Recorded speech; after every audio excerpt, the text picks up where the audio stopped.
This is the Night Owls Disc Golf Podcast. I'm Shane. I'm JP. And I'm Ben. All right. Well, boys, another episode here. And I want to start off by saying doordisc.com. You can get all your disc golf needs. We have a ton of discs. We have a ton of accessories. We're bringing in all kinds of new stuff for the season. So keep checking it out. We have a featured page that's on the front page as soon as you log in, and or excuse me, as soon as you go to the website, and it'll have everything you need right there. All of our new stuff is going to be right on that page. So with that being said, door_disc_golf, night_owls_pod, and doordisc.com. So go there and YouTube where you can see this one. And I think outside of that, just engage with us. Send us some comments if you like what we say, you don't like what we say, or you just have a fun joke for us. Let us know and hit us up on one of those.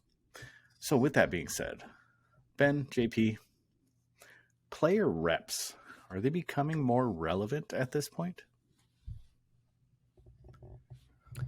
I think so. I think that it's really hard to put a pin or kind of pinpoint, are they reps or like, are they agents or are they reps? I think right now they're reps, not agents. When I think of a sports agent, I think more, somebody who's versed in law and litigation and contracts. But I think right now in disc golf, the more reps from sports management companies are becoming relevant because these are people that are more disc golf forward in the sense of like they understand the nature more of the industry. So they're, lobbying or, working on behalf of the player as far as, different sponsorships and endorsements, but it's less contract. That's kind of where I see the current setup of reps, but they are picking up steam for sure. Okay. What about you, JP? Yeah. We see the rise of these reps, or most notably like Schaefer Sports, Beacon Sports. I don't know if the reps or these companies actually have lawyers on besides these reps that are helping with contracts and things.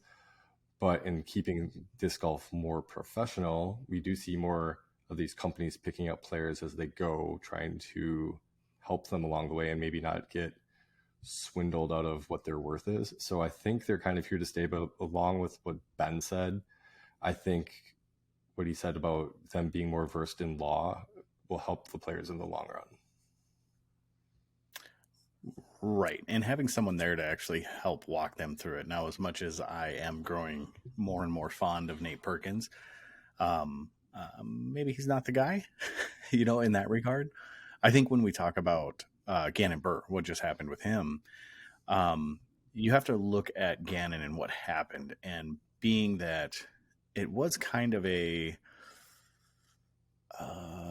novice move, I'm not sure what the appropriate way is to say it without being kind of rude about it, but basically it was a fairly immature move. It was easily known that leaving a contract early has consequences. The thing is that disc golf has basically been one of these industries that hasn't held anybody accountable to these contracts. So a agent or a player manager or a rep per se has, I guess, weight or holds weight and merit simply because he could have just looked at Gannon and been like, don't do that. Not a good idea. You can get in trouble for this. So I think as the sport is progressing, more money's coming in. I think the need for a organization or a union, we'll give the big quotes of the union, or some sort of players rep or players organization is become more and more important in the long run. I think the thing is that I think that there needs to be two camps separated as like a manager versus an agent. And I think going back to what you said about Nate Perkins, I think Nate Perkins would be a really good manager in the sense that he can kind of manage the disc golf side of a player and with the endorsements, and then be in the room and say like, well, this is a feasible endorsement, or this is a feasible thing for us to do as far as appearances or clinics or whatever it is, given the tour schedule, where an agent will just solely be handling money and legal documents and being like, well, here's what your contract says. We can't do that. Or going back to your point about Gannon, like, hey, if this is how you feel, we really need to sit down and we need to analyze this contract and see if there's any merit to you being able to leave. So I think Right. that's kind of what I see the future of the two camps is really what needs to happen and will happen. Mhm. But I could be wrong, but doesn't Yuli lead a players association somewhere? I mean, I know it's not like in the what we think of as a union, but isn't he like the Disc Golf Pro Tour or the PDGA like players rep for something? Right. Yeah, he's I the know he's PDGA's something. I don't player know rep. what he is. Yeah, he's the Okay. PDGA's player rep. So basically, he's the board member on the PDGA that represents the players. Okay. So not a union, but kind of. He speaks on Uh, behalf of everyone, I guess. it's a subcommittee, is what it is. Okay. So they have a voice when the board allows them to have a voice, essentially. So, and that's usually how subcommittees work. They're given a task or something that they can focus on. And when the board assigns them something to think about, this is what they have to say. So that's kind of where Yuli's at. And then there's a couple more, if I remember rightly, that fall into that range or into that same board, of course. But yeah, that's what Yuli does. So I'm not exactly sure what the true engagement is that Yuli has, but it's something along those lines, I'm sure. All right. So thrower, hanger, flipper. What'd you guys buy? Well, JP's got the fun stuff, and he brought it with him. He always has the fun stuff. Yeah. I So know. I ended up buying 2 of the new Lone Star Delta molds. This is the Delta 1 Texas Ranger. And then I got a Delta 2 MIDI. So the Delta 1's got a little more of a grip to it, whereas the Delta 2 is a little smoother. Still has some grip. Feels maybe a little more rigid than the Delta 1. And I kind of showed you guys before, though, the disc came really worn. Like you can see along the flight plate, it's just, or the top, that it looks like there's storage wear, but I don't think it's storage wear. I think it's just the way the plastic is formed or came out of the mold. I don't know. Kind of disappointing, but it is what it is. Yeah, that is because Lone Star has fantastic molds and their plastic is great. And yeah, we've seen some stumbles here and there from them being new company, figuring things out.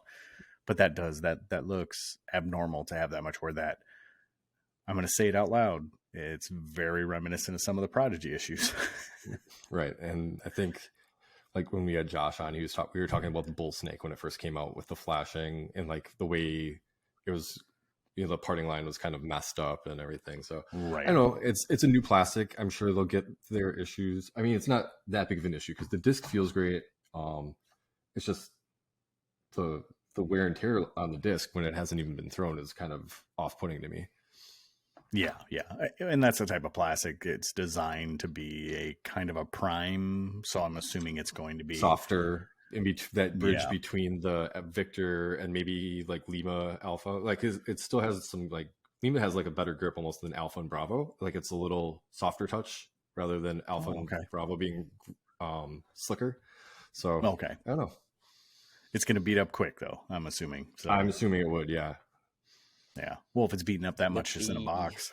Mm-hmm. Well, some people like that stuff though. Some people really like that when it beats up like that because they can season it in real quick. And so, but just because it beats up doesn't mean it's not going to be a durable plastic, if that makes any sense. Because there's some old classic and classic soft judges that I've had for a long time. And yeah, they got beat up, but they're still flying true and holding steady. So they get a little goofy. It's kind of reminiscent of, I think we're all familiar with the Suspect that Jordan used to throw, where it was all like waffle topped and stuff. Still flew great. R.I.P. Yeah, exactly. I'll be interested to see how that beats in because when Josh was on with us, he said that like he's had discs in his bag that just he's thrown into so many trees that just don't beat in just because of the quality of the plastic. And Right. obviously this is new, and I'll just be interested to see after, rounds what it looks like throwing it into trees and hitting things in ground action. So yeah, we'll see. Yeah. Yeah. I don't carry a lot of Lone Star, but I don't know how much merit I put into what he said in that regard, that they don't beat in. I think maybe there's a slow beat in, but every disc that I have of Lone Star to this point now hits a break in period. So I don't know how long you guys have been throwing any Lone Star you guys have in your bag, but the 2 discs that I have in my bag, they both broke in. They both changed flight. The oldest disc I have in my bag is a Dos X in glow. Still pretty true to the flight. I mean, yeah, a little bit of wear and tear. I would call it more seasoning than like beat in, but yeah. Right. Mine's still holding pretty true. Yeah. I mean, still super durable. Like, I feel like I'm like bagging on Lone Star. I'm not. Still super durable plastic. But my primary lariat has become a lot flippier than my secondary, and that's just because that's the one I throw all the time. But still consistent. All right, Ben, thrower, hanger, flipper. What'd you get? So still waiting on my Brazos to come in. I guess, just the everyday consumer along with wholesalers got backed up a little bit, but that's all good. That'll be coming soon. And then, one of the other things that I bought is I bought a couple of constructs from Thoughts-Based Athletics. I was texting with you guys. Never thrown anything from Thoughts-Based. I was just kind of interested in that. And one of the discs was a Maria Oliva Tour series, and obviously we've talked about it before, but just the stamps from Thoughts-Based are just incredible, just super cool. So that was one of the reasons why I bought it. But that's a 10-speed that's pretty stable. And the only 10, and I liked throwing 10 speeds a lot just because I don't have a super big arm. But the only 10 speed that Lone Star currently has in their lineup is the Tumbleweed, which is super flippy. It's a negative four turn. So wanted something in that speed slot to kind of round that top or that part of like the control drivers out. So I think that'll for sure be a thrower. And then the only other thing that's coming to my house is a lot of Clash, but we'll talk about that later. Yep. And then we have the only thing I got was a Lucid Chameleon Judge from Mike Diamito. So he reached out to me and says, "Hey, I know you like judges. These things were a limited release." And I said, "Yep, they sure were. And I love those things." And he asked if I wanted one of them. So I said, yes. So he got it to me. It took a while. Even before I went out to Vegas, he reached out to me, and then I just kept forgetting to get him money. And then I finally was like, all right, I'll finally do it. And as soon as he got it to me, and it was here. So pretty excited to have that thing. It's up on the rack in the studio here, office studio. But it's up there. You can see it in a bag, JP. You can see the edge of it. Yeah, I can see it. So are you hanging that? That one, because I think I have one that I've thrown, so I think I might hang it. But if I don't have one that I haven't thrown, I'll throw it. He may hate me for that, but that's okay. He offered it to you. I mean, well, he did. Yeah. I bought it. So if I want to throw a $35 disc, I'm gonna throw a $35 disc. So, but yeah, so that's it. It was a pretty slow week for me. I really focused on a lot of stuff just catching back up from Vegas still, and just getting my life back in a normal routine. And it's been snowing, and there's so much snow up here. It's hard to get out to play. So my mind doesn't revolve around buying new discs or putting new discs in my bag because of that. So that's it. So here's our preview for today. Look out for more content coming. So I did tease something between Bobby and I. It has kind of hit a stale point, so we should be getting to it, but who knows at this point. If we do get back to it, you'll see it pop up on our site or pop up on our feeds. And Ben and a couple team members for Parliament, which is our team here at Door Disc, are going to do another podcast as well. I'll let Ben talk about that. And then we have some Pro Tour changes that we're going to chat about. Waco has started, and we'll have a quick conversation about the Macbeth 18 under. We'll talk about the big DD news that came out Friday, which is today for us, or excuse me, Wednesday, which is today for us. And then we'll talk about the 1100 rated round. There's another person that's added to that list. And then Ben has our random question, and then we'll do some shop updates. So, Ben, why don't you tell us about the content that you guys have planned? Yeah, so one of the things that we're kind of planning on doing is another podcast will be a little bit different, probably shorter, probably right around half an hour to 45 minutes, but we're currently calling it Casual Relief, just something that's kind of just a break in your day that you don't have to listen to in order. You can kind of pick and choose what you want to listen to here and there. Maybe listen to it on your way to work, or listen to it over your lunch hour, or if you're JP listening in the car, doing his route. But these are going to be kind of less current events like we always talk about on Night Owls, kind of what's going on in the Pro Tour world, what's going on in on the pro side of things, or just kind of what's happening. But this is kind of gonna kind of be more discussion, kind of with like hard topics, like just kind of like one of the things that we're kind of talking about is what rules will we change in with the PDGA. One of the other things we're talking about is like what is a slot in your bag that is just a constant revolving door of molds. So just kind of different things with it that are specific to disc golf, but more discussion and less kind of news. So I'm excited for that. We're going to start recording. I hope it's good. I mean, we all just kind of decided, because these are all things that we just talk about in a group chat, just like the Night Owls group chat, or just when we're together, or just have this banter. So, why not record it and see what other people think? Right. So I do have random questions. So what is the habit on a disc golf course of people that you play with that is hard to stomach or hard to get over? Ooh. I know, I kind of put you on the spot. I don't even have it on the outline here. If you want, I'll go first. I have two. No, not you, Ben. Nuh-uh. Not me. No, they're not like super bad. I know I'm a pretty particular person.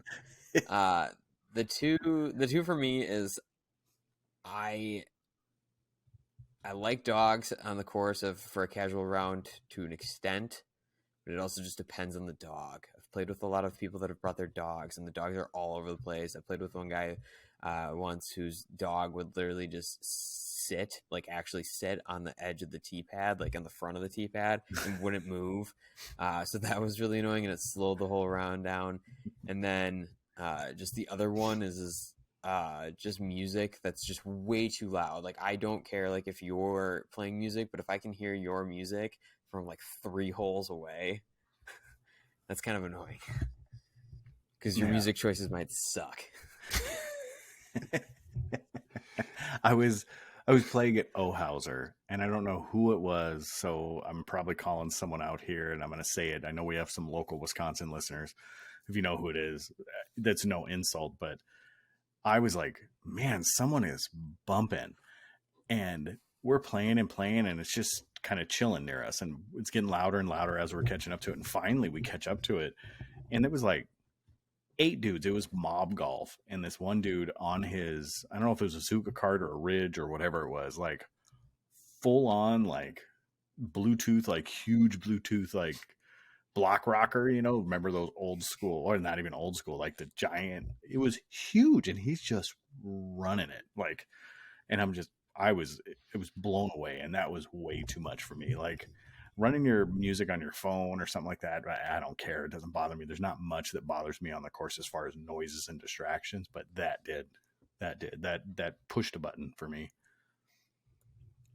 So I can relate to that one. JP, what about you, sir? Let's see.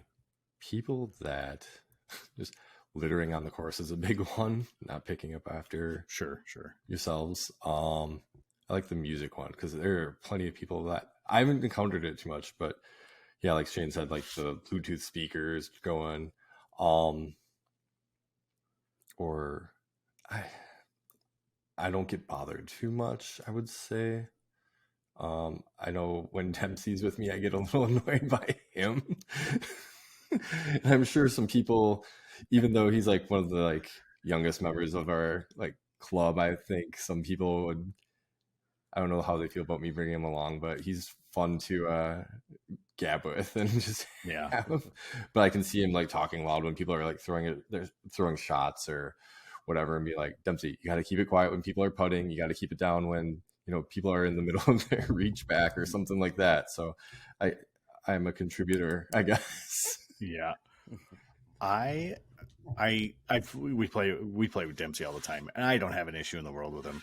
The issue that I have, it's not with him, it's with boys that age, and that's it. It's just like my child. I have the same issues with. It's just kid things. Yeah. So as far as him out there disc golfing, I love that he's there. I always do. So you always have my vote if you want to bring him. My big issue, and this is going to be a weird pet peeve. My big pet peeve is when people are talking and kind of doing their normal thing, and I'm in the middle of a putt stroke, and all of a sudden they stop because they think they're being courteous. Oh, it bugs me. Like all of a sudden there's this change in the environment as soon as I'm getting ready to putt. I'd much rather you keep dancing, keep joking, keep laughing, keep talking. Like, don't be like, shh, and all of a sudden it's dead quiet as soon as I'm putting. Like, just do your thing, man. Do your thing.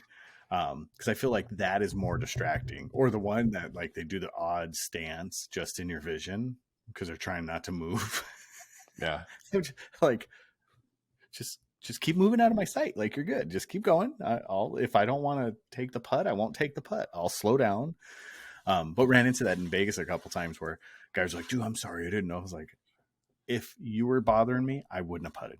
Like, or if you were bothering me, I wouldn't have thrown. Like, oh, I didn't realize you were going to throw yet. I was like, I don't care. If I was on the top of the box once and everybody's joking around and I'm standing on the tee pad, and I had actually started it because I asked him, it was one of Ben's questions, Twizzler or Red Vine. And by the way, Red Vine by far, everybody. So if you disagree, you're in a minority, just so you know. But they were having that conversation. Then it went off on all kinds of different things. So it was something I had started, but I was on the tee box and I just went ahead and threw, and everybody's like, dude, I'm sorry. And I was like, I wouldn't have thrown if I thought there was an issue. I would have asked you guys to be quiet and I would have thrown. But so, yeah, so that's that. Just like keep doing your thing while you're doing it, unless it's really loud, annoying music. I am such an offender of that, of just the stop talking. Oh. And so, like, forewarning, if we play again soon, I am 100% hands down a big offender of that. And I'm also a big offender of having zero spatial awareness on the course, because a lot of the times when we play League in Green Bay, just when we start and it's a Monday night or a Thursday night, and depending on the weather and the time of the year, we play just a lot of ready golf. Mm-hmm. And so I'm so used to tournament being like who's out. So like I just have zero spatial awareness of where to stand, and I feel like I end up in people's vision all the time unintentionally, like behind the basket when they're putting unintentionally. I kind of do that. I just wander as well. I think we all do that. How about the guy where after the round you ask them how the round's going and they talk your ear off for 5 minutes about their round, and as soon as you start mentioning your rounds, they're like, oh, see you later. It's like you get one word in, he's like, oh, that's a bummer. Well, on to the next one. Yeah. That's a hard one for me, especially when you stand there and listen to the person for a long time and you just want to tell them about one hole, 2 holes, and it's just absolutely just like, nope, not going to happen. You're like, what? But it is what it is. You run into people in life a lot like that want to talk but don't want to listen. So it's no different than on the course. Yeah, I don't know if I have any more now that was that random tangent is done. So, well, I'll just say the last thing, not a course related, but my disc golf shot pet peeve is when people are looking through discs in like the rack and they don't push them all back, and like they just let them fall forward. That's my store pet peeve. Yeah. I actually pace around the store when I'm in the store because I don't like sitting. I'm not a good stationary dude. So I'll pace around the store if I'm not putting discs in or something. And that's what I do is I push discs back, reorganize them. And I don't know, it's not an OCD thing for me, but I just think it looks better retail wise. But I try to match them by color the best I can too. And I'll also turn the disc, if it's in a rack, I'll turn the disc to where the logos, like whatever design is on the front of it, is properly situated. So when you look at it, you actually see what it is. So well, yeah, that's what sells the discs. If the disc is pushed back, you can see the stamp. It's like that helps. yeah. So I guess it's not that abnormal, but it was just one of those things that as I walk around, that's that stuff I always fidget with. And it's weird if I see like off kilter, how they'll like move just a little bit. I'll actually fix them to where they're like perfectly stacked. Man, my nails are crazy. Look at that. Ooh. Okay. Sorry. All right. So Pro Tour changes. Who wants to go over that one? Yeah, I can take it. So it's not so much with the Pro Tour, but it's with the Pro Tour Championship. So the Tour Championship is still going to be 4 rounds. There's no more buys. So everybody that makes the field, the top 32, will be in the tournament. However, it's changing that. Well, this is the MPO side, top 32, and the top 20 for the FPO side. It's going to be more similar to the FedEx Cup on the PGA Tour in that the way you fall and the way you are seated, you're going to have a starting stroke advantage. So on the MPO side, if you're the tour points winner, you're going to start with a 6. You're going to start 6 under. Second is 5 under. Third and fourth, 4 under. 5 through 8, 3 under. 9 through 16, 2 under. 17 through 24, 1 under. And 25 through 32 at even. And then just a similar sliding scale on the FPO side. So that's the starting score, and then they're going to play 2 rounds, and then however that shakes out, the top 12 on the MPO side, I believe, will advance to after the second round and the accompanying field cut. All scores are going to reset to 0, and there's going to be 2 rounds, and it looks like the top 12 will advance to play Saturday and Sunday to determine the big cash winner. And they reset the scores. Yes. Now that is a point of contention among many pros. Really? A handful have been pretty vocal that they wanted that they like the new format. They just, however, wanted your starting score to maintain with you. Carry over. Yeah. Right. Yeah. Because that's the way it works in the FedEx Cup as well. Is that it's just the same through all 4. Mm-hmm. Well, and what's to say about momentum? I mean, a lot of that stuff has a lot to do with it, and people want to see the best players play, and people want to see the best players win. As much as we loved seeing what's his name, Nathan Queen win, we haven't seen anything else from him. So the relevance is just non-existent. So I know there was disappointment out there. I mean, I was disappointed. I know there was disappointment out there that he won. And in reality, he should have never even been in the picture. Now, he played well. He was the best player that weekend. So good for him. He won it. I'm not taking away the fact that he won it, and he rightfully won it under the way that it was ran. But with the advantage of the 6 strokes for the first, I love that. I think that's a great setup. But then they just like ruin it. Like they just, okay, we did this. We're getting the best people to play. And then all of a sudden you're like, no, let's reset it. When do we ever do that in disc golf? I don't know. No. Maybe I'm just being like a negative Nancy or a Richard or something like that. But I don't know. I thought that the Disc Golf Pro Tour would have had it together after like the original Champions Cup fiasco of like that weird format. And I just feel like they're just going wishy-washy.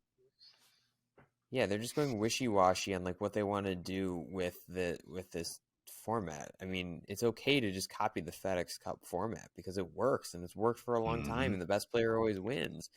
And I mean, Tiger's won 3, Rory's won 3. So like those are 2 of the best players in the world. So like, yeah, it's just exactly what you said before. Like, this is just this huge momentum stop. It's just like, whatever. Like, yeah, I mean, and if you want to regroup them when it goes to the final 12, then take their place at the final 12, reset the bottom to 0. So maybe you can reduce the gap, but still keep a points gap there. So then you're going to reset the field, whatever position they lay in at the end of 2 rounds, then you reset it. So same thing. So 6 points, 5 points, 4 points, 3 points, 2 points, 1 point, or under, and then let them have it again. But why are you taking away the advantage that you so rightfully gave them because they were the best player on the tour? storylines. Well, Like, yeah, yeah. I mean, that's what it is. Is once you reset, it's like, oh, it's anybody's game. The Mhm. underdog can rise to the top based, just being even and outplay somebody, or just be super lucky Yeah, in that yeah. regards. I get the underdog dog story. Everybody pushes that underdog story, and I'm just like, yeah, I mean, I like it, but if it's too much of an underdog, it's really not a story. I mean, in reality, like there's a line that can't be crossed to be effective, in my humble opinion. Like, you have to give the people that people want to see win the chance to win. Those people that are irrelevant, like, who cares if they win? Nobody's going to think about them anymore, and they're not going to ever be on coverage anymore to do it. I mean, the top 30, like, outside of Brody Smith, who do you know past 30? I mean, in reality, I mean, disc golf's small enough. Yes, we know them, but where's their relevance? Well, that was just exactly what I was going to say. We're talking top 32, and the field is so stacked now. Like, there's no, like, yes, there are underdogs. There are people that we don't expect to win, but like, there's no slouches. Right, right. Yeah, there's no, oh my goodness, I can't believe he won. Like, you see AB win, so that's awesome. You see Heimberg win, of course you want to see Heimberg win. Paul, Ricky, kind of almost tired of seeing him win. They win so much. Like, there might be a few, we'll put up the air quotes again, underdogs, like Kevin Jones. And I think that's the fact that he just doesn't win. That's why it would be cool to see him win. You think of like Conrad, like, everybody likes Conrad, and it would be surprising to see him win. Yes. So I guess there's those couple stories that you can go with, but I don't think that's going to happen with this setup. I don't think we're going to have the ability to have those type of, I don't know, those type of plays. My problem with this is that from a viewer standpoint, we're gonna get down the back stretch, like between holes 15 through 15, 16, 17, and 18 on round 2, and it's just gonna be boring because this field's gonna kind of be solidified, and the people are gonna know it's gonna reset. So no one's going to try and attack anything. They're going to play really safe golf. And, I understand playing safe golf in this scenario because that's the way the rule's written. But from a viewer standpoint at home, I want somebody in 12th or, whatever it is to keep attacking holes so they can, Right. keep But pushing. that's what it's gonna force them to do that, though. If these other people are playing safe, it's gonna force those lower people to attack and try to move up. Right. I guess from like the 15 through the 12 or wherever it is on the leaderboard. But I think that there's going to be like the people that know that they're solidified and they can't fall out. Well, yeah, that's a good point. Like that. You won't see like, that coming out of the top 5 or 6, right? Right. Because and I want basically, like what Ben said, it's like they already have their standing. So what's the point? But right. I mean, it's not like it's not at that point that they're risking any money moving up or down at that point or whatever. I mean, maybe you drop down to a second card or a third card, but what does that matter if you're resetting?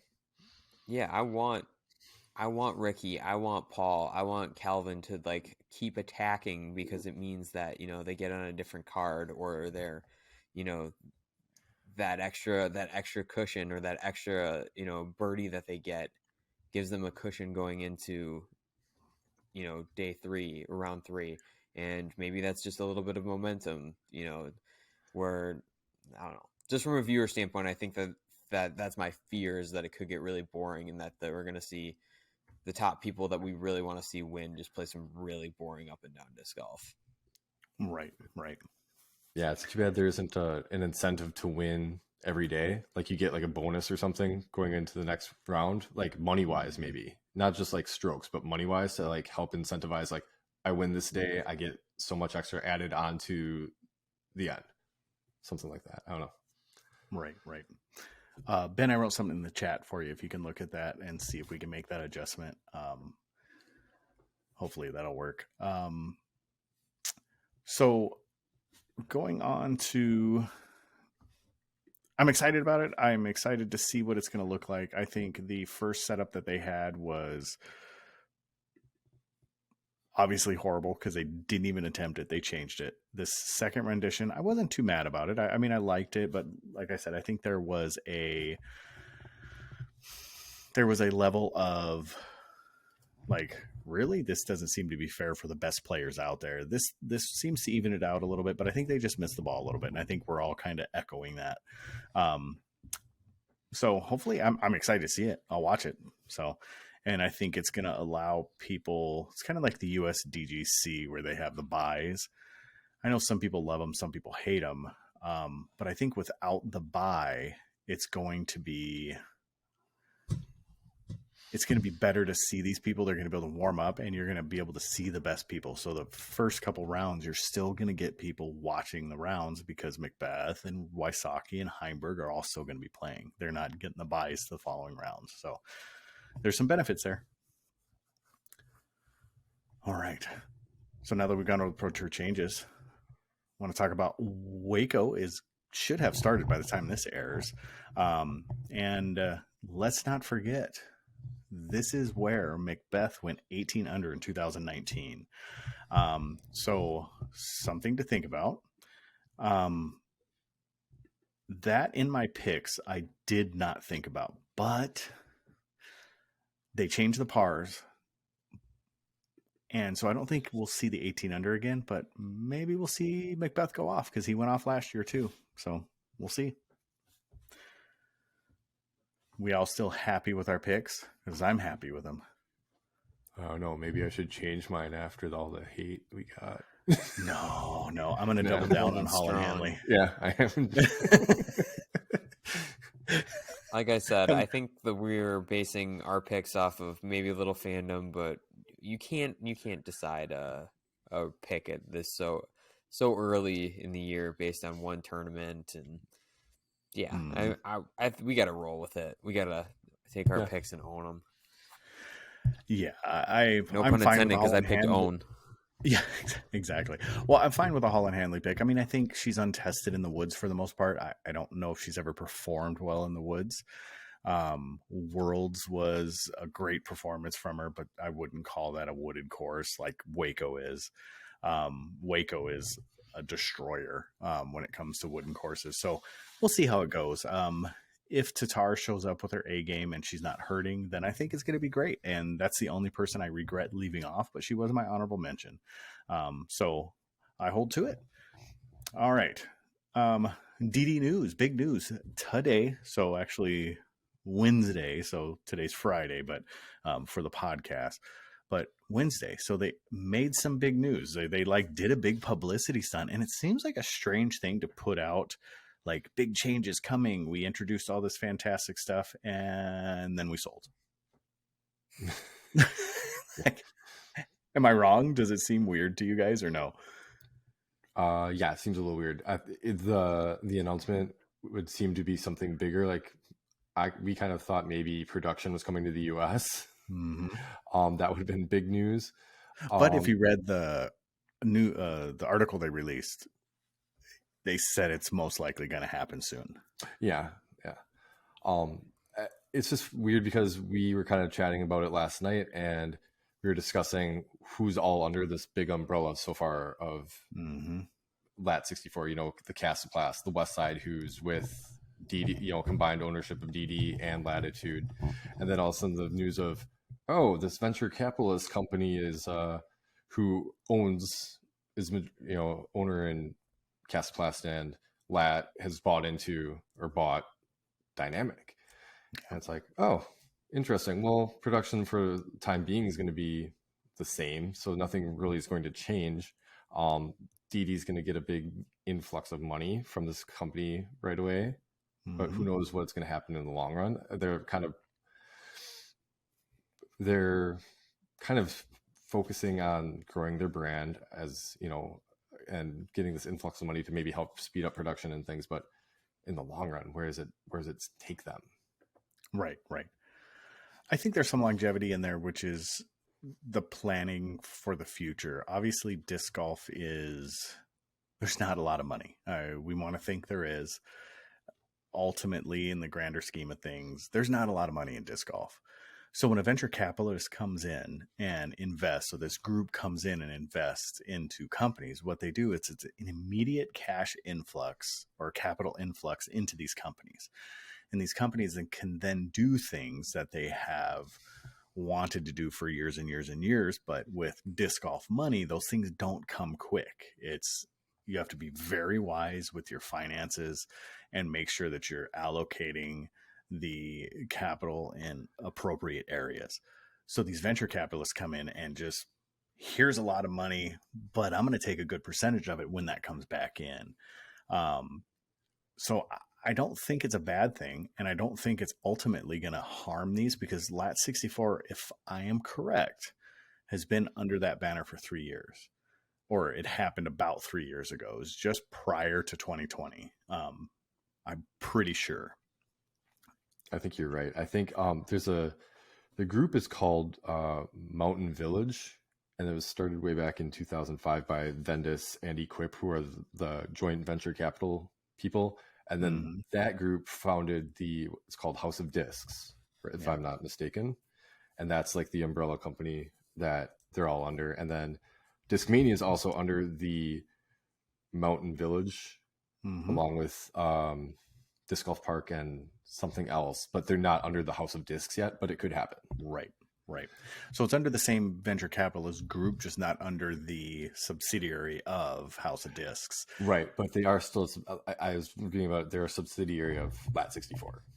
Right. So it's kind of like DD and Discmania were the two that kind of held out just slightly. DD was one that was still separate. They weren't under the banner. They were still owned by Jeremy Brusco. And now that has changed. He's still an owner, but not a majority owner anymore. And that's the same thing with every company. They kept ownership, except for Westside. Westside, they were bought out by DD and Latitude 64 prior to the venture capitalists coming in. So that was an acquisition that was made prior to that investment group coming in. So pros and cons in your eyes. What do you think? I mean, I felt it was going to be inevitable. I mean, I thought that this was going to be happening sooner or later, just given the symbiotic relationship of those brands. I figured that they were all going to be coming under kind of one umbrella eventually. So, but I think it's a pro in that it can, definitely streamlines all the production, and I think there's more money in, and like we had talked about before, as far as them bringing production to the States, I think that's just good from a consumer standpoint. Things will be readily available. Right. My one question is what does this mean for Westside?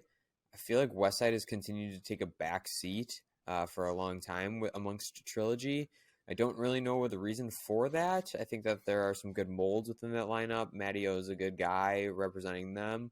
That's just a question I have. I mean, maybe it's rhetorical, but I mean, like, not a ton of people that I personally know, and maybe this is just a regional thing as well, throw a lot of Westside. Yeah, I was kind of curious who's going to be the redheaded stepchild. Who are they going to throw more money at, or is it going to be like allocated? Like, we'll start giving you this much, and then based upon what we see revenue wise, we'll give you more money or less money there. One of the things that long term for DD, now that they're under this, is employees. What's going to happen with within the company? Where's their R&D? Where's their marketing, their branding, all that? Is that going to be affected by this bigger company that might already have these things in place, and they're like, okay, these people are a redundancy and we're going to be getting rid of them? And then another thing I was thinking about too is player contracts. No longer is it just we answer to the companies, you have to answer to the venture capitalists as well, because that, kind of digs into their money that's coming back to them by offering larger contracts that's taking money away from them. Right. Traditionally, venture capitalists don't have an operating stake in businesses. Traditionally, I don't know whether that's the case with this or not. Um, Normally, venture capitalists are in it for a gain, not for an operation. So they're there to make their money work for them and bring it back at a higher interest rate than they can get elsewhere, but also help these businesses grow and put themselves in a position that if something goes wrong, they can get their money back by liquidating. So that's traditionally how these venture capitalists work. Now, there are kind of what we would call predatorial venture capitalists as well, where they go in, strip a company, and do exactly what you're talking about, where they consolidate, they basically get rid of all of the assets and turn anything liquid that they can turn liquid, they turn it liquid as far as getting the money in their hands and selling assets. And then moving those businesses, widgets, or clients to whatever thing they have established. So I don't think that's what this House of Discs is, but who knows? Who knows? That definitely could happen, but I would assume, as passionate as Jeremy is, that's not the type of investment group that this is. I think Ben brought it up last night that this group of, or whoever it is, they generally seem passionate about disc golf and want to see it succeed. Yep. I think that's what I'm getting. I mean, look at what Latitude 64 has been able to do over the last 3 years, and Castoplast, and go on and on with the brands that are connected with that. Look what they've been able to do. So I think it's only, hopefully at this point, it's only going to be a good thing. I think internally there might be some negatives, but outwardly to the public and to the consumer, I think it's only going to be a good thing. Another question is, when do they stop? When do they stop acquiring companies? Or who? When they're forced to. Yeah, I guess. I mean, in reality, it's when they're forced to. I know, Ben, you had some concerns. I'll let you bring them up, but I think that's ultimately what's going to stop them, is what Ben had concerns with. My concern was in a hypothetical situation, if this House of Disc was to acquire Prodigy, is that a antitrust Sherman Act, Clayton Act violation? I don't know the answer to that. Just doing some digging, there could be some arguments one way that it is. Disclosure, I did reach out to multiple lawyers today, including a couple of disc golf lawyers, saying I'm not seeking legal counsel. I'm just asking this question. Haven't gotten a response yet, but I'll be interested just to see what happens. Just because one of the things that I had looked at was that they would be able to kind of set the market or like price market it, I guess. I'd have to look at all the legal jargon of it, but just with them being able to control that much of production and that much of like the supply and demand, and then being able to set the market price, I don't know. These are all just hypotheticals. It could be a concern one way or the other. So I mean, yeah, I mean it's just a hypothetical because they obviously haven't purchased Prodigy, but the way they're going, they could have put in a bid for that. But I think one of the things that it is important to note from my research is that one, I'm definitely not a lawyer. I am a fake lawyer. I just really like looking at that kind of stuff. But the thing that I learned is that for there to be a monopoly, there is a court case that says that no industry is too big or too small for there to be a monopoly. So as far as disc golf goes, our little disc golf industry, there could still be a sense of a monopoly somewhere. So we'll see. I hope somebody gets back to me and they can kind of either tell me I'm right or I'm wrong. And I'm really just happy to see, because this is just kind of a thought I had. Yeah, I like that thought. It made me think. And in my past life, I was a judicial affairs advisor for student conduct. That actually has nothing to do with legal court cases and the court law or case law. But when I look at the idea of monopolies, and I'll just use monopolies to make it simple. When you look at the ideas of monopoly, it is an industry wide thing. So disc golf is a niche market in an industry, and the industry is injection molding. So that's the only argument that I would see against that there are hundreds of thousands probably of injection molders around this country and around the world. Just go ahead and exponentially put it out there. I don't see it being I don't think it is a possibility to be truly a monopoly at that point because of that reason, because what you produce doesn't matter. It's the process of how you produce it.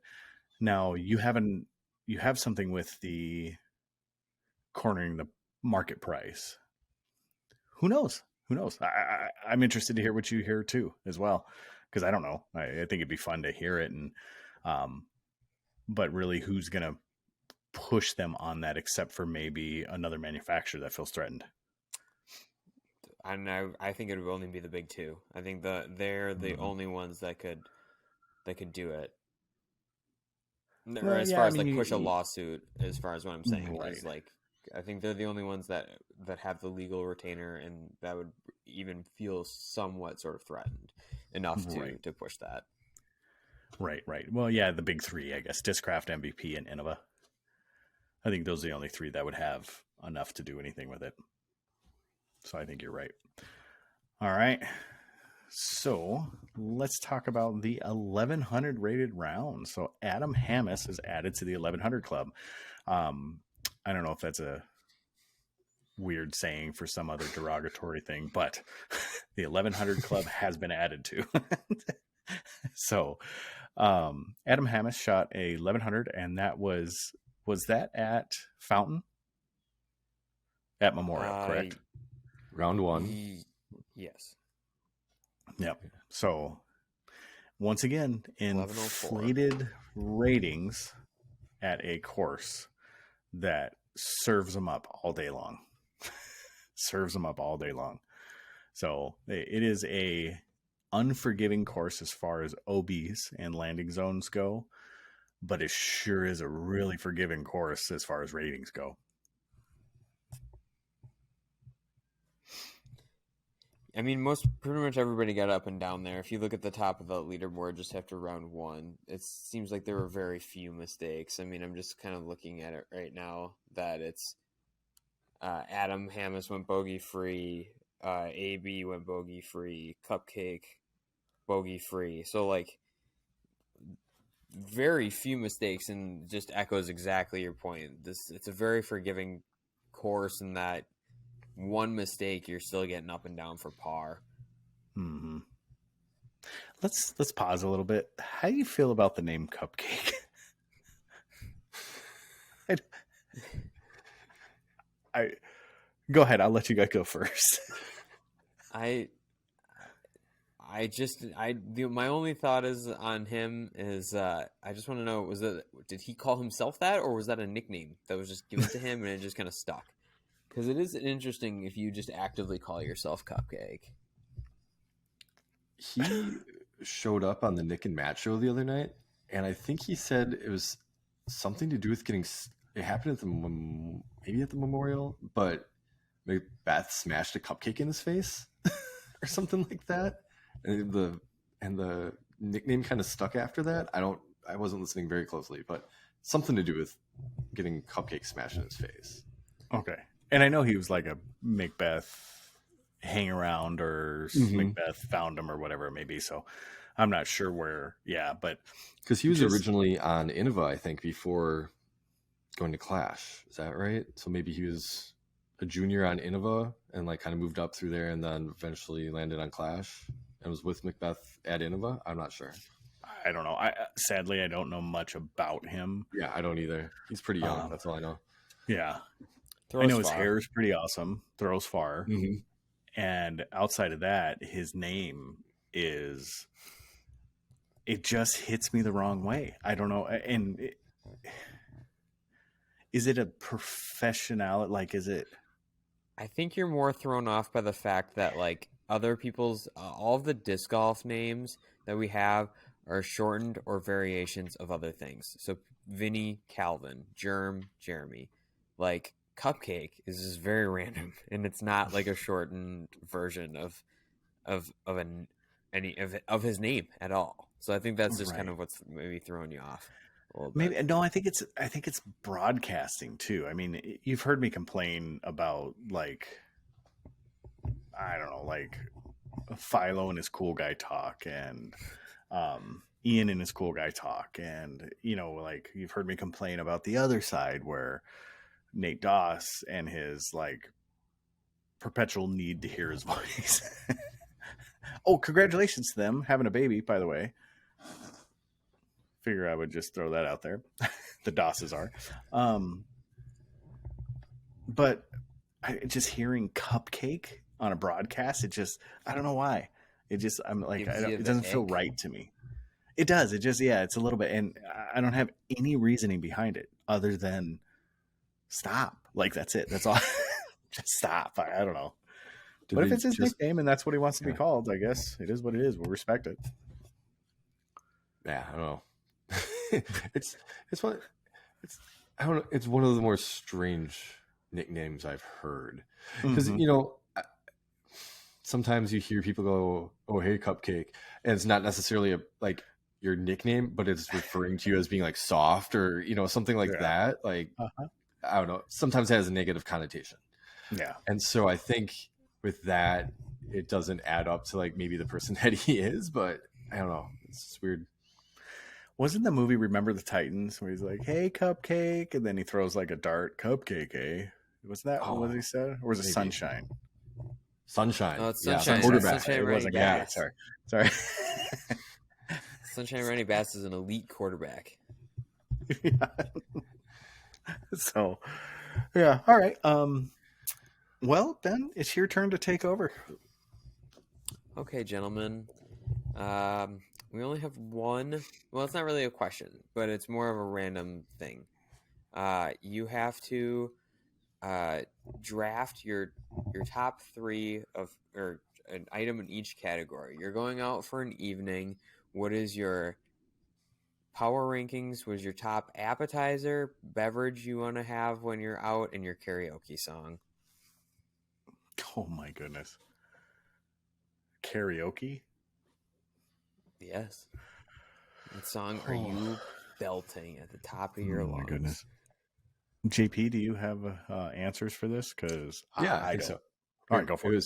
It was appetizer. I'm going wings, even though they're messy. I think that's an all-time appetizer. You can't really mess with that. Bone in or nugs? Bone in. Okay. Are you a Neanderthal or what? Are you a Neanderthal or what? I mean, there's like a choice of bones or no bones. You always take no bones. No, those are just nugs. Those aren't wings. If you name them wings, they're wings. Don't assume that they are not wings. I'm just saying the establishment is wrong. The establishment is it's not wrong. A flat. It's not a drummy. But why? Like, then you gotta it's like a book or a movie. It's a movie all the time. Why would you want extra work when you're eating? Just pop it in your mouth. I mean, this is a fat guy talking. Listen, I'm giving you secrets. Are you just upset that you didn't get sauce at Popeyes? Is this what this is still stemming from?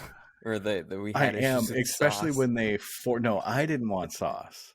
And they forced me. No, you have to have 2 sauces. And I was like, I don't want sauces. No, you got to have 2 sauces. I don't want sauces. Just want my spicy tenders and fries. And what sauces do you want? I want sauces. I got to finish the story. And then we drive up to... Your nickname is Sauces. Sauces Solomon. Sauceless. No, he's Sauceless Solomon. Sauceless, yeah. So then we drive up to the window, and we're sitting there for quite a bit, like longer than you would expect to wait.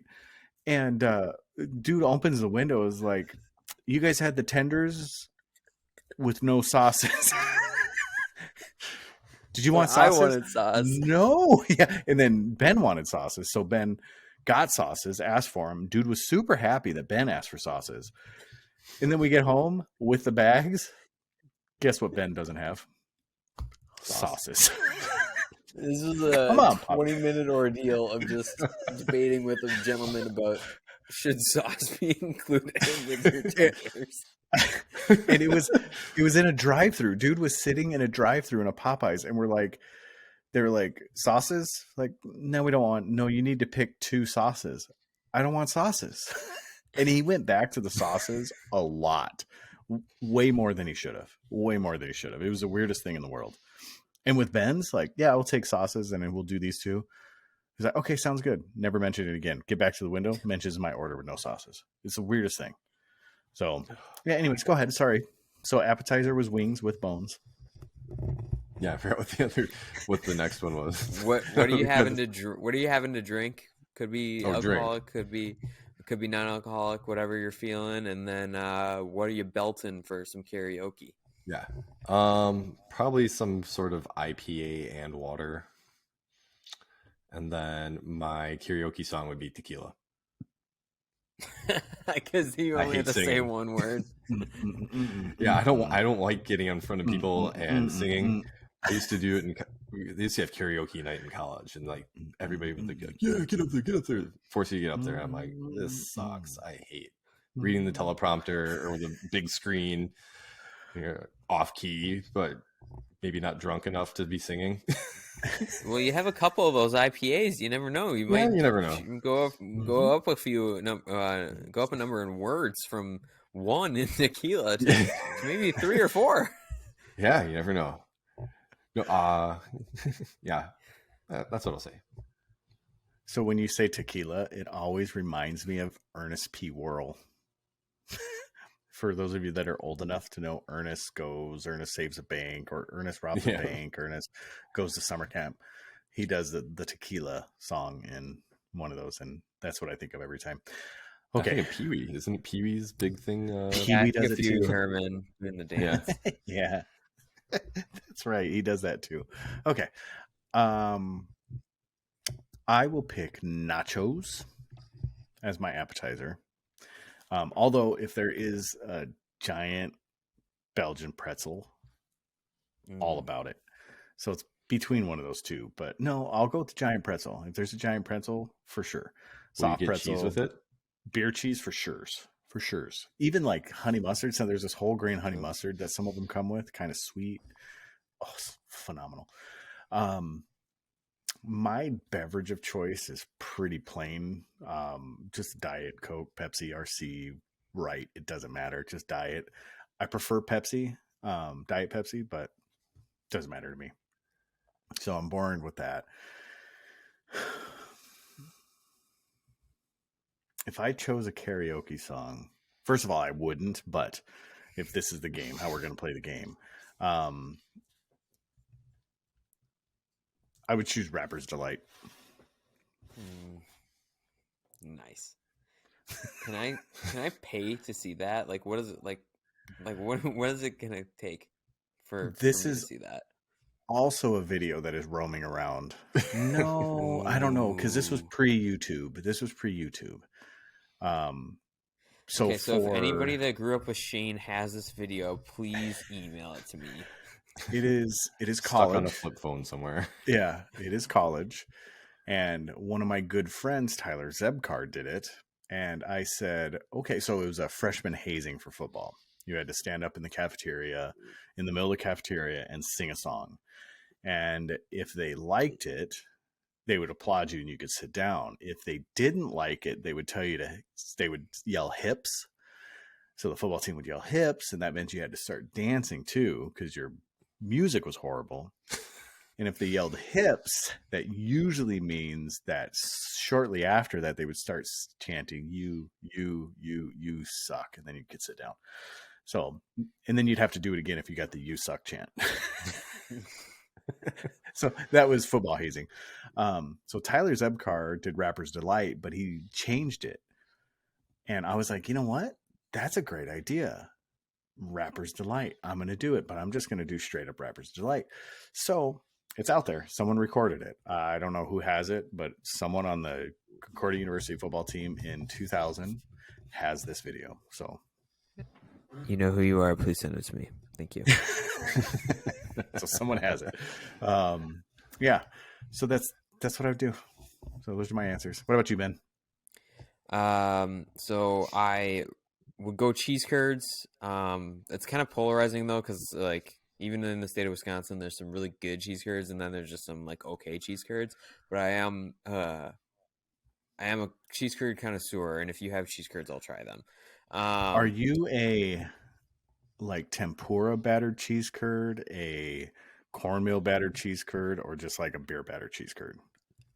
Beer battered for sure is like my preference, and that's just probably just because like they're everywhere, or like that is this is I guess the standard. But a tempura battered cheese curd is fantastic. Mm-hmm. The Some of my favorite cheese curds are no free ads, but at Lakefront Brewery in Milwaukee, every Thursday they do like a curd of the week flavor, so it's just like different. And they've had like Mm-hmm. pizza cheese curds and just so many different cheese curds down there. And I had some buffalo cheese curds, which were phenomenal. So like um, You that's dip my it in blue cheese appetizer. instead of ranch? Yeah, I'm a blue cheese guy. Okay. I think I took some flack from you guys when I was out there for going blue cheese or out at Yeah, Vegas, yeah. but When we did the wings, yeah. Yeah. um, as far as my beverage goes, I like JP usually go with a beer, but I try and go something local craft just to try something new from wherever I'm at in the region. Um, Not for a particular style, but just like to see what the locals like. So that's kind of what I go for.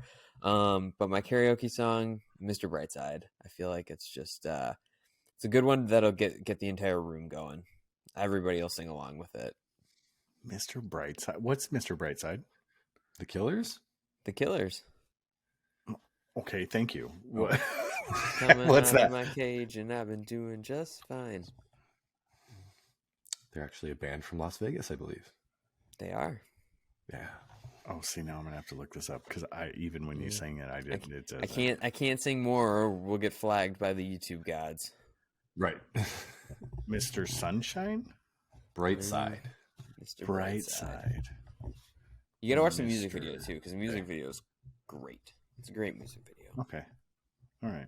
But it's Bright. Like like, the first thing that comes up, single and American rock band, The Killers. Sure enough, look at this guy. yeah, it's Okay. just one of those anthems that like everybody in the bar, the restaurant, wherever, just knows. Like it's just at least at least where I go, it'll get everybody going. It was like it was played at my wedding, and it was like one of those where it was like that. It was that song and like a couple other songs that everybody just kind of stopped what they were doing and just went to the dance floor and just belted it. So It is. I forgot which college football team, but it's like their anthem. It's kind of like Sweet Caroline for the Red Sox, and they belt it Yeah, out yeah. like every third or fourth quarter. Like that song comes. I think it's Michigan, but I'm not positive. And they just belt it out. It's pretty awesome. Yeah. 100,000 people singing it. Okay. Like Sweet Home Alabama, Sweet Home Alabama in the South. Pretty much. Yeah. So it's like Tom all right, Petty well. at Florida. At Florida. Yeah, the Gainesville, they and between the third and the fourth quarter, they sing "Won't Back Down." Mm-hmm. Tom Petty and the Heartbreakers.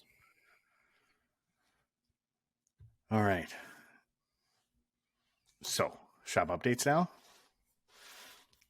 DoorDisc.com. So DoorDisc.com. Go on there. All your disc golf needs, including Clash is coming soon. So Ben has 2 boxes of Clash en route, 200 discs, and I am going to have him pull 5 of each mold and give them to us so we can get them into the computer right away so we can have some Clash up on the site. The rest of it will be going for the tournament for player packs for Clash at the Creek. Where are we at on that, Ben? We're at last time I checked, which was earlier today. We're getting close to being full. 113 out of 144. I got a good mix of divisions, so if you're looking to play that, there's a division for everyone. So it's getting really exciting. Really happy with where things are at, and definitely this is a good time to shout out Mr. Slick Breeze himself, Bobby, and the Clash crew for helping us out. Yep, we'll greatly appreciate it. And then we have a whole plethora of sponsors, too many to thank in here. And then hopefully actually a couple more that may be coming on also. So I think we'll be able to work out something with DG Maxwax. And you know how much we love it on this podcast. They have stepped up and said that they are willing to sponsor. So then it's just figuring out details. And then we're hoping for Zing Minis to come through. And if that's the case, then we'll have a pretty full pecking order. So, Lone Star Discs, officially the order has shipped. I actually got charged for them. So that usually means they're out the door. So they should be here pretty darn soon. And we'll have a huge restock of Lone Star. It took a while. It took about almost 8 weeks. Actually, by the time it gets here, it'll be about 8 weeks since I ordered. So 2 months. Oh, man. That's a good thing for them. That's a good thing. They're trying to figure things out. Now they have changed the rules of ordering directly from Lone Star. So we might have to change a little bit with demand, but they increased the minimum order size actually quite substantially, more than doubled the minimum order size. And their minimum order size wasn't small. So they doubled that. And then we have a bin update in the shop. So I got a wild hair and started making some bins for display bins for the shop. And actually, we are going to be able to display without adding any new fixtures. We're going to be able to display 620 more discs once they're all finished. So pretty excited about that. So there'll be a lot more room and a lot more discs out there for you fine folks when you come into the shop to actually rifle through and pick out exactly what you want. So you'll have a larger selection of colors and disc types. So outside of that, there's not much else. Are there any Easter eggs on the site right now? One was, and it just got ordered actually about Nice. 2.5 hours ago. So keep an eye out for Easter eggs. So what I do is I pick a disc and we throw it up on the site for the most expensive one, which is the very last one we had, was $10, but it was a just released S-Line DD3. It was the only white one we had with a purple stamp. Ooh, Man, someone snagged it. So it was for $10 and that's it. nice. So, yep. So we will have another one up, and then maybe once the Easter eggs come out, JP will also drop his OnlyFans. Maybe. Don't say maybe. If you're not going to do it, JP, quit teasing us. Because I feel like this expectation is just building. I'm waiting for some toes. All right. I mean, I'm Toes willing on to your take my can, shoes maybe and socks knees? off right now, Shane, if you want to walk over here. Well, no, Sure. then it's weird. Then it's Yeah. weird. Oh, okay. So you want to pay to see my toes? Well, That's because even I weirder. can look at them without seeing what I see. I mean, it's like, Just think about know, all like- the money you'd have to buy discs. Mm-hmm. right? Yeah. How much more money you would have. Yeah. True. And you could get mani-pedis. You could probably write that off as a business expense. Oh, true. Man, see? Ben, I knew you were worth bringing here. See? We're just waiting, JP. Yeah. I mean, if it's the stigma of OnlyFans, you can go on, isn't there another one now? Like, Just use Patreon. oh yeah, you can do Patreon. Yeah. Could do that. Yeah. Good old Patreon. Yeah. So, I mean, I guess if that's what we're going to end on, we'll all be sad. But with all that being said, everybody keep us subpar. Peace.